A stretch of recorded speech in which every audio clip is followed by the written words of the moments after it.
Hi everyone, Teddy Baldassarre with TeddyBaldassarre.com. In this video, we're looking at one of the best everyday Swiss watches for around $1,000 with the Ball Watch Fireman Enterprise. So in this video and on this channel, we cover watches available for purchase on our website at TeddyBaldassarre.com as a full authorized dealer. So in this video, deep dive on this timepiece, final points of consideration at the end. Also throughout this video, if you have further questions, check out more information on the product page where you can actually see some more information, purchase the watch, and book a time with one of our dedicated watch specialists as well. But guys, let's jump into the video, take a closer look at this watch.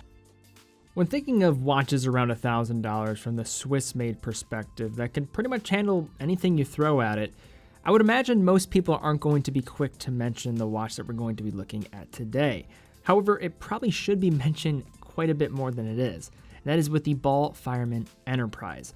This watch comes in with a retail price just under $1,000, and it's an appealing piece that demonstrates what I think Ball does best, producing well-constructed, versatile timepieces that punch above their weight class. Starting off with the case dimensions, we have a diameter of 40 millimeters, a case height of 11.3 millimeters, and a lug-to-lug distance of 48.5 millimeters. This watch is a moderately sized execution that should fare well in a wide variety of wrists out there, sizing between 15 centimeters and 19 centimeters without issue.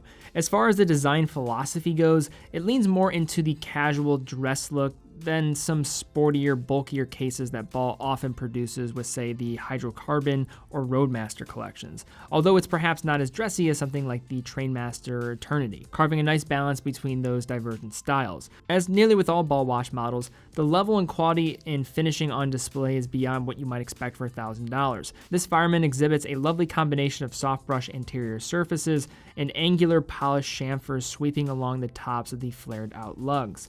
The step polished bezel has a nice proportion relative to both the dial and length of the lugs, making the watch appear true to its 40 millimeter diameter. Positioned on the case at the typical 3 o'clock position is an oversized and easy to engage screw down crown, signed with the double R insignia on its top surface.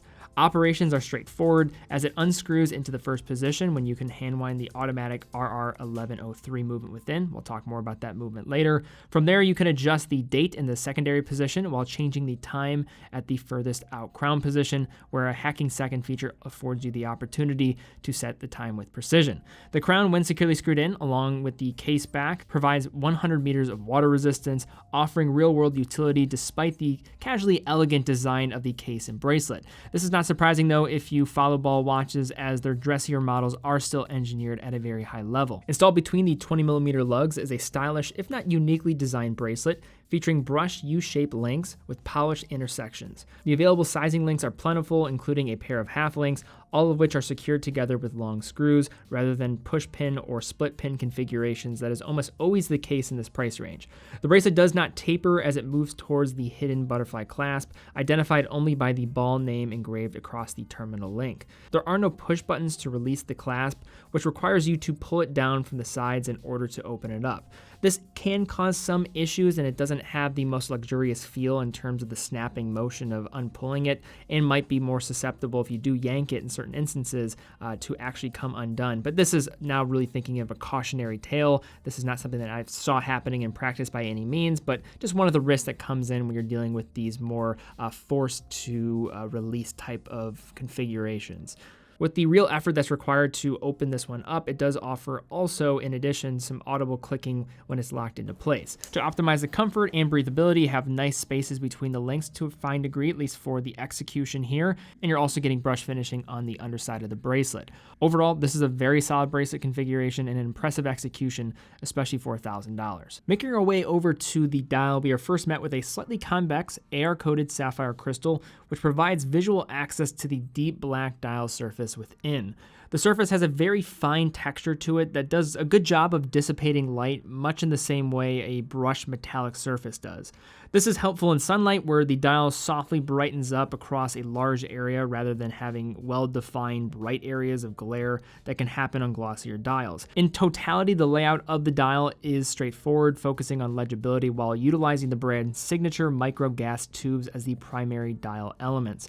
These tubes are arranged simply at each hour, recessed into the dial itself rather than being applied and measure roughly 6.5 millimeters from end to end. They pop in a noticeable fashion from the black dial, even in a well-lit environment. And in typical ball fashion, 11 of the 12 glow in green in the dark, while the 12 o'clock tube glows in orange to help aid in the orientation of the dial. Tracking the border is a simple minute track with thin linear hash marks printed in white, matching the remaining dial text for the logo in the top half of the dial and the text in the lower half section, denoting the automatic movement and the water resistance capabilities. You will also find Swiss made as well as T25, alluding to the use of tritium gas in those tubes. Tritium as a material is not going to shine as bright as superluminova, for example, but given its constant illuminating, it's a great choice for very dark environments and are not going to need to be charged, and usually have a life of around 15 to 20 years approximately. In the center of the dial, we do have a set of mirror finished Dauphine hands, each fitted with a microgas tube, which in this particular execution is needed as the hands do tend to get a little bit lost along the black dial at certain angles, temporarily leaving the tubes as the only visible reference point for the hands when this occurs. Finishing off the dial elements is a small date window aligned with the crown and truncating the 3 o'clock tube. It has a contrasting white disc below with black print, although I think it would have been nice to have a matching black date disc with white print to keep the uniformity of the dial intact. I think this black dial is a great way of marrying the more tool-oriented approach that Ball will have usually with kind of more of a formal, kind of dressed up version and execution for their standard here. Now turning the watch over, we have a solid screw down case back emblazoned with the imagery of the passing train and tying back to the foundation of the Ball Watch Company dating back to 1891. And I would recommend checking out my video on the main channel really diving into the history of Ball because they do have roots in my hometown of Cleveland, Ohio. I had a lot of fun putting that video together. But beneath the case back is a robust caliber, the R1103, a movement that's going to be using the pre-existing architecture of 2 Swiss calibers, as Ball is going to use these movements interchangeably with the ETA 2824-2 and the SW200. As for specifications on these movements, the only thing that's going to differ is going to be the jewel, 26 on the SW200 and 25 on the ETA 2824-2. It operates at 4 Hz, 28,800 vibrations per hour with the standard 38-hour power reserve. And you also have classic regulating pins for simple regulation and servicing capabilities, as well as hacking seconds to aid with precise setting of the time. Now, Ball is usually known for their regulation and also getting many of their watches COSC certified. This one is not going to come with that certification, but when testing several of these, they were running inside of 10 seconds a day in perfect time when testing at 5 different positions. So now to unpack looking at the Ball Fireman Enterprise.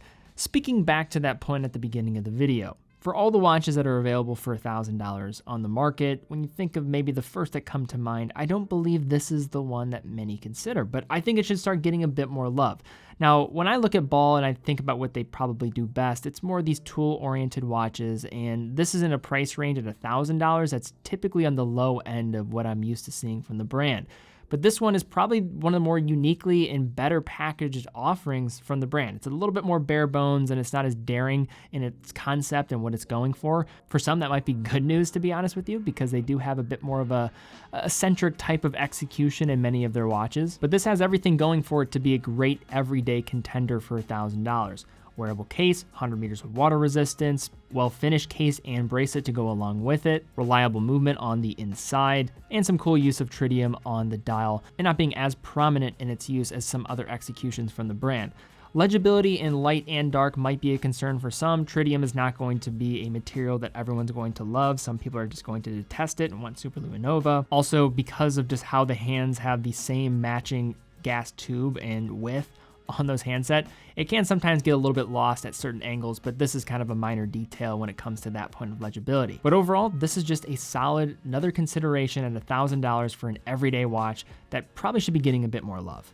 All right, everyone, thank you so much for watching. If you did enjoy this video, you found it helpful, please give it a thumbs up, subscribe, and hit the bell icon. That really does help out the channel. Do appreciate that in the process as well. And also, if you're in the market for this watch, check it out. It's available on TeddyBaldassarre.com. TeddyBaldassarre.com is a full authorized dealer of all the brands that we carry, quick and fast fulfillment, dedicated customer support, also offer a full factory warranty for all the products that we offer. We also offer price match, so if you see one of our products for cheaper at another authorized dealer, fill out the form and we'll be in touch with you. And finally, 9 out of every $10 that we generate goes right back into the content here, as well as on our main channel, trying to help foster a new generation of watch enthusiasts in the process. But guys, thank you again so much for watching. Be well, and I will see you all very soon.